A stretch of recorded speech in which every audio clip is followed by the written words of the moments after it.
Hey guys, this is Matt for Creative Reviews. I literally just got back from seeing The Flash, and I've been wanting to do this every time I see a movie that has like some sort of impact on me. And this movie, again, was something that was extremely hyped up. I had a lot of expectations.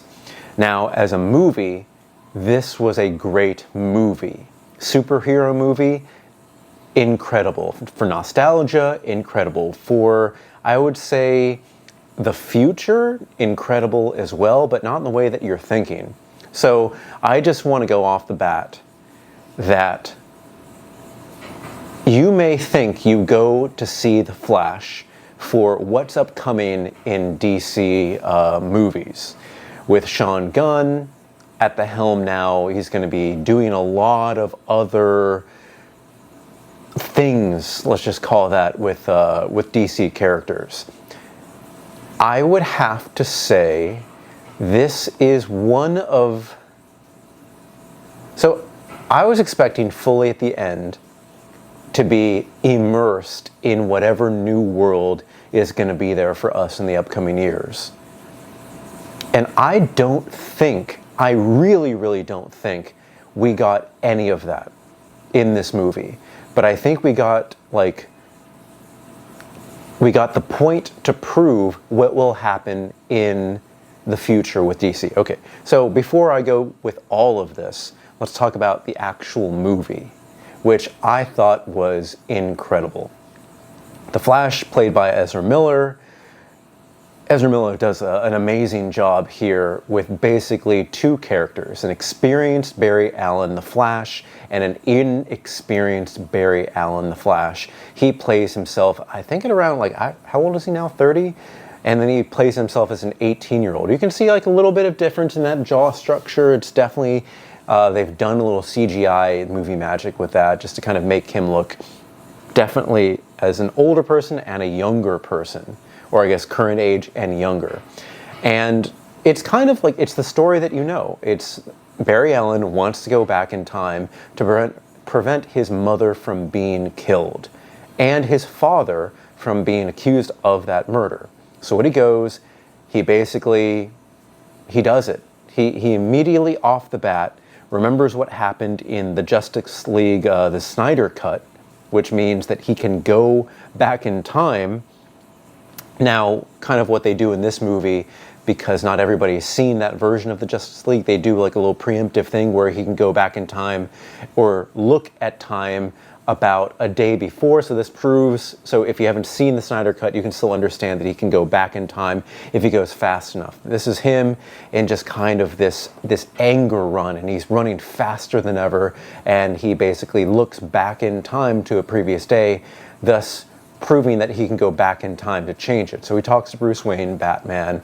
Bruce Wayne, of course, is like, do not do this. This is not good for any of it. And of course, he ends up being right.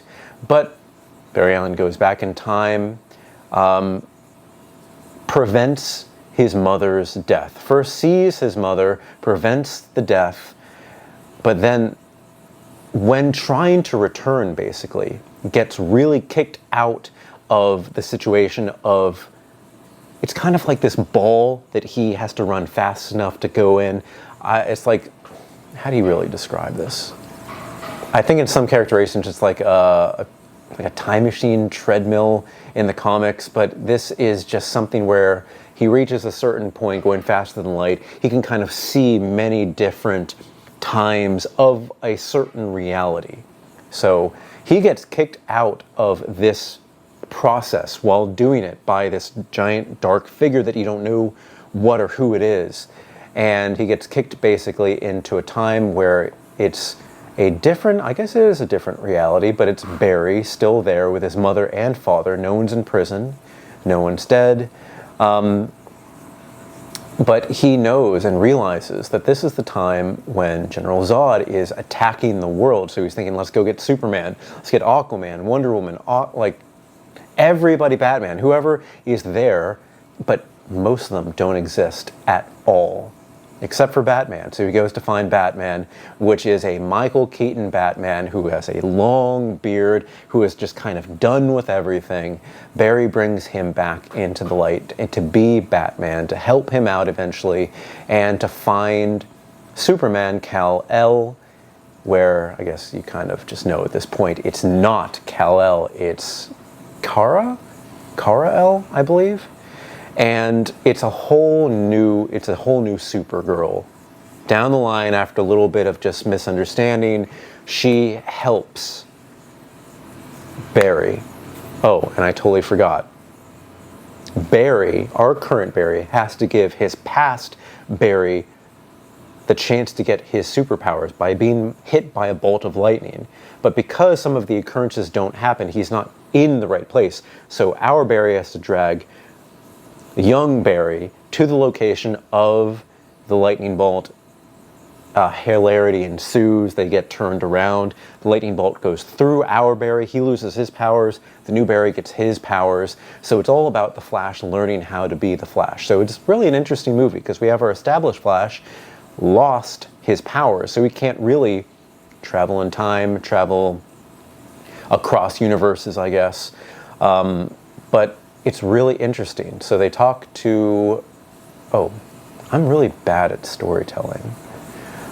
There is one main thing that I think is really how they're going to reset everything in the future DC movies, is that if you change something here, and there's all this past behind you, you don't just change this portion, you change everything. It echoes through everything. Just remember that. So they go to fight Zod. Our Barry, young Barry, Batman, and Supergirl all go to fight. But then, now this is kind of just it's really not really lingered upon as much as I'd like. But it turns out that no matter what they do, Batman dies, Supergirl dies, and eventually our Barry comes to the realization that they can't save this particular time where his mother survives. And our Barry gets it. He gets it, and he's just like, there's nothing that I can do at this point. We've reached the point where we can't, because they've tried a few times over to correct little things. Batman dies, they bring him back. Supergirl dies, they bring her back, but it just doesn't work. And the world as we know it, this parallel universe, is meant to just be gone. But of the young Barry, he does not accept this. And as young Barry goes back, he tries and tries and tries and tries and becomes more into the fact that he has to save this world. And then all of a sudden, as they're in this time, in this place, viewing time, they see this giant dark figure, which in the end turns out to be an older, younger Barry who still doesn't get it, who still thinks he's one piece away from fixing this, and he's been doing this for his entire life. So he realizes the reason why he thinks the reason why things don't work out is because our Barry is stopping him. So he goes to kill him, but the young Barry at the last second takes the brunt, takes the deathly blow. Future Barry goes away, because that Barry is this young Barry. Young Barry unfortunately dies, and our Barry goes back to the point where he saved his mother and realized he just can't do it. But he did change one thing to save, in the future, I guess current time, his father. As it turns out, there was a video recording that was corrupted. Bruce Wayne helped uncorrupt that file. But in our regular timeline, Barry's dad was wearing a hat, never looks up, was in a store, that was his alibi, and couldn't really use that. Barry makes his father look up, and he is saved. It's very interesting. They introduced a brand new world. I would say brand new world because the Michael Keaton Batman is not in the same world as we remember him from the 80s and 90s movies. So it's sad seeing him go. It's sad seeing the new Supergirl go. Maybe we'll find her again somewhere. But it seems like we're back in the timeline that we know. Barry Allen gets a call from Bruce Wayne. They need to talk, and it's not Ben Affleck. It is George Clooney. And I think this is the first piece that you can see what's going to be happening with the future movies. And also, I think that this proves that the future movies that we're going to be seeing have nothing to do, in part, with Ezra Miller's Flash. Ezra Miller's Flash, and because of a post-credit scene, oh my god, what is his name? Aquaman, our Aquaman. Fast and Furious, what's his name? It's the same character. It's the same actor because there's going to be an Aquaman 2, which stays pretty much in this universe that we are watching in this movie. But this universe that we're watching is not exactly the same as others. So what I believe is Aquaman is going to be taking place in this kind of, let's say, for the past few years, we've been seeing a timeline that we'll call A. This is 1A that we're now viewing because it's altered just a little bit. But I believe this means that because George Clooney has gone from his universe to 1A, or A1, whatever I want to call it because I'm making this up, a lot of characters may shift around, may not be exactly what we think. They may pull some actors that we do recognize into worlds that are different, but this is just kind of like a reshuffling of things. Our Barry is with Jason Momoa. How could I forget his name? Jason Momoa. And I believe Aquaman's going to be set in the 1A universe. George Clooney is apparently there. Maybe he'll show up, or, it's an Aquaman movie, so it's not really going to show up. But that may just be the conclusion of watching things in this universe. And then that means we can watch things in another universe. I went with a high expectation, hearing that this was an amazing, amazing movie. But I really did something to myself that I shouldn't have. And I got really ready to see a peek into what's going to be coming down the line. We didn't get that peek. We actually got kind of like some side peeks at different universes, what ifs.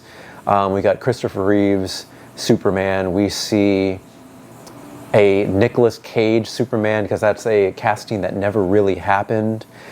We see a really old-time Flash and old-time Superman. We see that there are different universes out there that kind of look encapsulated in like balls of different color. Barry does save them, so it looks like those realities are safe. But that means that there is just another reality where some things will be the same and some things will be different. We'll see exactly what happens next, but again, I expected to see really through a window what was down the line, even just a glimpse. And I think in this one, many people are going to be disappointed that you don't see any of that. You see the idea of how it could be, but you don't see that world, that future world. And that could be a disappointing thing, could not be. But we'll see exactly how it is. I thoroughly enjoyed the movie. This is going to be one of those movies that I want to see again. And it's been kind of 3 in a row with superhero movies, because for a while, I didn't want to see things again. After, I think, Ant-Man and Thor, I was just like, this is kind of like, I don't care anymore. Like, those stories are not as interesting as Across the Spider-Verse. That was amazing. Guardians of the Galaxy 3, a self-encapsulated story, amazing. And this is kind of like basically a bookend, because Ben Affleck, not Batman, doesn't return. You only see him at the beginning of the movie. You see Gal Gadot at the beginning of the movie. I believe that she's not coming back. I really do believe that she's not coming back. But it's going to be different. It's going to be good.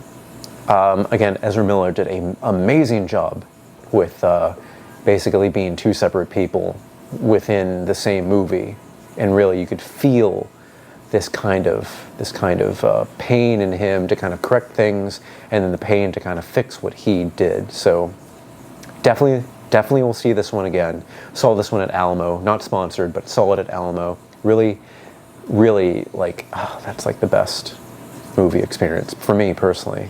And yeah, I really did enjoy this movie. I would say, for me personally, it's Across the Spider-Verse, it's The Flash, and then Guardians of the Galaxy. Guardians of the Galaxy I saw, I think, 3 times, and I loved it. These are A+ movies that came out, and it's just like ranking them. It's not 1, 2, 3. It's 1A, 1, 2. I can't do this. It's 1A, it's 2A, and 3A, and that's just kind of how it is. But we'll see exactly what happens. I'm looking forward to it, but we don't get any of this new story for a little bit, except for Aquaman, and I'm not sure where Blue Beetle is going to be set. We have no idea. I have to say, and here's what this just occurred to me. We're not going to see what happens in the new universe with Blue Beetle. Blue Beetle is going to take place in 1A, if that's my prediction. Aquaman is going to take place in 1A. They could kind of continue these stories as a side universe. Because, man, after Justice League, the Snyder Cut, it was like, I'm into it. I would love to see more of this. I'm so glad that, well, technically, Ben Affleck's not Batman anymore. We don't really have that full universe anymore. I'd still like to see the side universe. I think Ezra Miller, we'll see what he does with his personal life, but I mean, as the Flash, he's my Flash. I know that there was the Flash in the CW, and like that character has really been the Flash of many. I never got to see that TV show. I was really super into CW DC stuff, but I just never watched that. I never got into it after like the first few episodes. It just kind of went away. So Ezra Miller is my Flash. I'd love to see him do more of this. But guys, I really want to know, what do you think?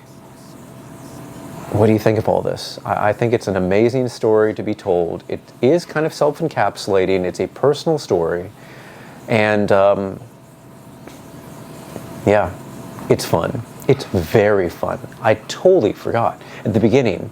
This movie has been made into a fun, action-packed movie. There's not really moodiness unless there needs to be moodiness. There's not like an overall feeling of melancholy. It is humor, action, sadness when there needs to be sadness, anger. It's everything that needs to be. The one thing that I'm not a big fan of with Zack Snyder is that everything is just one big ball of angst and sadness and melancholy and just drama, and it affects everything. It's like a drama period piece. But this movie allowed the flow to reach high highs, low lows, and everything, and just keep you entertained. So I'm liking it. A few little notes. You could tell that there were cases where they have filmed additional scenes. I believe the first introduction of Michael Keaton's Batman, where he has the long beard and long everything, they kind of keep his face covered, and I don't think that's just because they want to use a stunt double, because he's doing incredible things for an actor in his 60s, I believe. I think it's because they didn't want to have like a CG face over something else, and I think this was an action-packed thing that they wanted to keep.